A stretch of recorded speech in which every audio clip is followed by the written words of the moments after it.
All out war అంతిమ యుద్ధం operation Kagar ఈ పదాలన్నీ ఇప్పుడు ఆబూస్మాన్ వైపు చూస్తున్నాయి.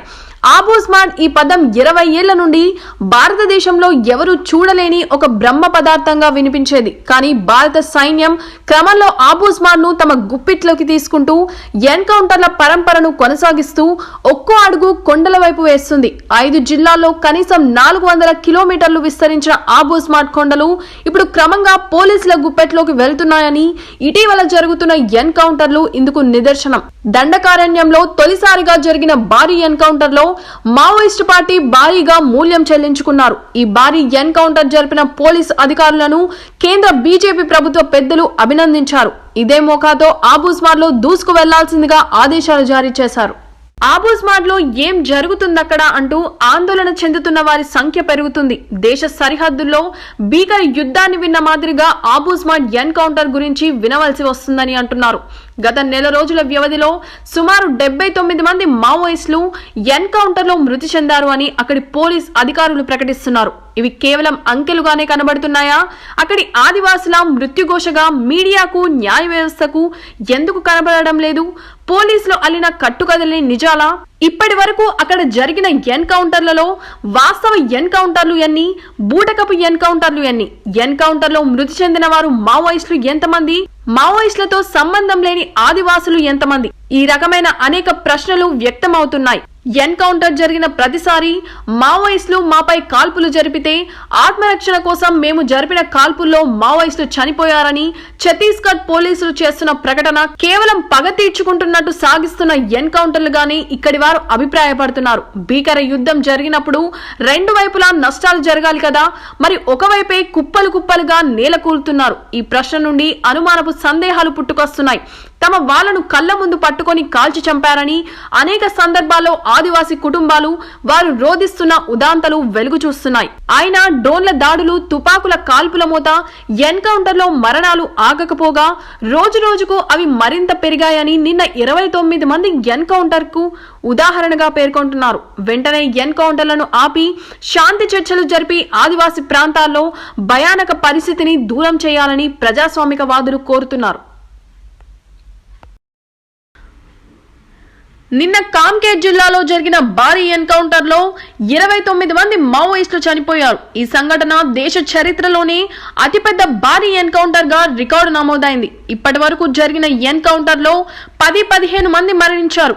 20 మంది నక్సలైట్లు చనిపోయిన సందర్భం లేదు. కానీ ఇప్పుడు ఏకంగా 29 మంది ఈ గడిచిన నెల రోజుల్లో 70 మంది నక్సలైట్లు చనిపోయినట్లు పోలీస్ రికార్డులు చెబుతున్నాయి. కేంద్రంలో అధికారంలో ఉన్న బీజేపీ, అటు ఛత్తీస్గఢ్ లోనూ అధికారంలో ఉన్న బీజేపీ ప్రభుత్వాలు కలిసి సంయుక్తంగా సక్సెస్ఫుల్ గా ఈ ఆపరేషన్ నిర్వహిస్తున్నాయి. ఒకవైపు ఎన్నికలు సమీపిస్తున్న సమయంలో ఎన్కౌంటర్ల పరంపర కొనసాగడం విశేషం. ఇక నిన్నటి ఎన్కౌంటర్ లో పాల్గొన్న పోలీస్ అధికారులను, సిబ్బందిని స్వయంగా ప్రధాని నరేంద్ర మోదీ, కేంద్ర మంత్రి అమిత్ షాలు అభినందించారు. మరింత ఉత్సాహంతో సైన్యం ఆబూస్మాన్ వైపు దూసుకు వెళ్లి ఈ ఎండాకాలంలోనే మొత్తం ఆపరేషన్ ఖగార్ పని పూర్తి చేయాలని కేంద్రం నుంచి ఆదేశాలు వచ్చాయని, అందుకే ఉత్సాహంగా సైన్యం అడవుల్లోకి చొచ్చుకొని పోతుందని అంటున్నారు. ఎన్కౌంటర్ కాల్పుల మూతలతో ఆబూస్మాన్ అడుగులు దద్దరిల్లుతున్నాయి. కామ్కేర్, నారాయణపూర్, బీజాపూర్, సూక్మా ఈ 4 జిల్లాలను విస్తరించిన ఆబూస్మాన్ వైపు పోలీస్ బలగాలు క్రమంగా ముందుకెళ్లడంతో పాటు ప్రతి 4-5 కిలోమీటర్లకొకటి చొప్పున బేస్ క్యాంపులు ఏర్పాటు చేసి గాలింపు చర్యలను ముమ్మరం చేస్తున్నాయి. ఆకాశ మార్గాన హెలికాప్టర్లు చక్కర్లు కొట్టడం తరచుగా కనిపిస్తున్నాయని ఆదివాసీ పల్లెల ప్రజలు చెబుతున్నారు. ఆకాశ మార్గం నుండి తూటాల వర్షం కురిపించి ఎన్కౌంటర్లను సాధిస్తున్నట్లు అంటున్నారు.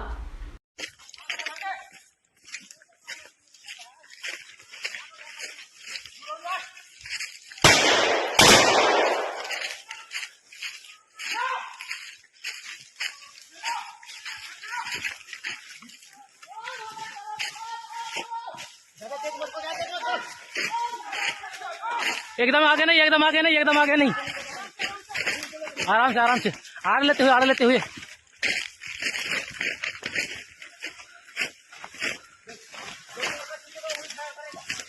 हाँ, पीछे से कोई फायर नहीं करेगा भाई।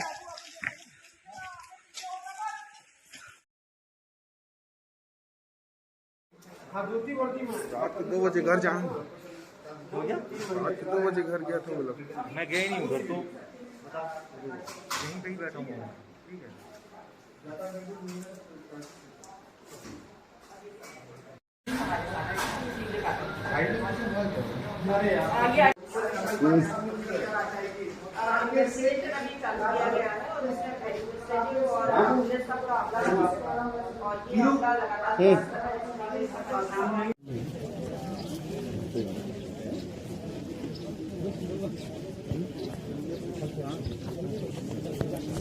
यार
बलों को बड़ी सफलता प्राप्त हुई है।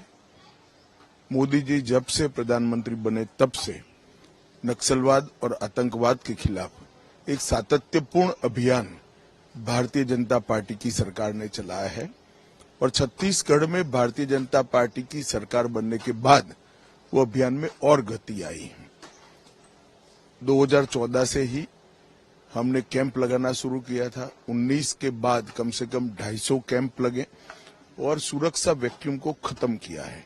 अब छत्तीसगढ़ पुलिस का भी सहयोग जितना इच्छनीय है उससे ज्यादा ही मिल रहा है। इसका परिणाम है कि सरकार बनने के बाद छत्तीसगढ़ में लगभग 3 महीने के समय में 80 से ज्यादा नक्सली ढेर हुए हैं, 125 से ज्यादा अरेस्ट किए गए हैं और 150 से ज्यादा नक्सलियों ने सरेंडर किया है।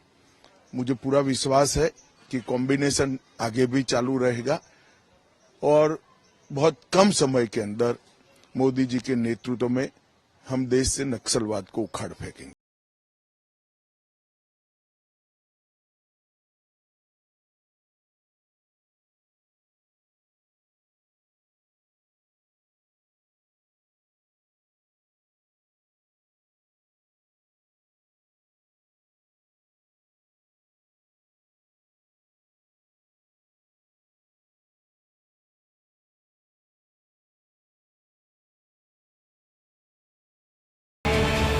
कल 16 अप्रैल को जिला कांकेर के छोटाबेटी थाना क्षेत्र अंतर्गत जिसा बिनागोंडा कलपर इलाके में प्रतिबंधित एवं गैरकानूनी सीपी मॉल संगठन की नॉर्थ बस्तर डिवीजन उस इलाके में आमतौर पर मार डिवीजन का भी कैडर्स का उपस्थिति मिलते हैं। इन सब आसूचना के आधार पर पार्टी रवाना की गए थे।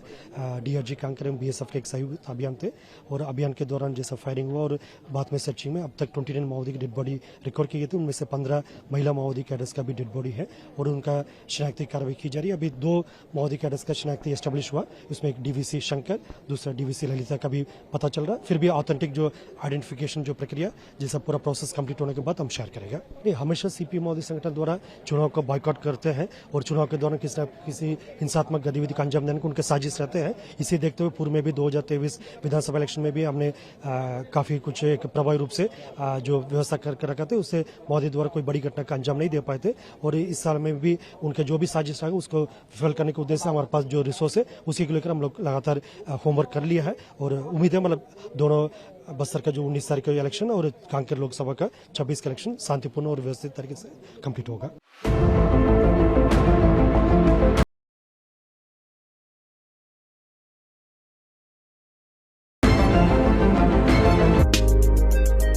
వీడియో చివరి వరకు చూసినందుకు ధన్యవాదాలు. ఇలాంటి మరెన్నో రాజకీయ వార్తల కోసం మన ఛానల్ సబ్స్క్రైబ్ చేయండి.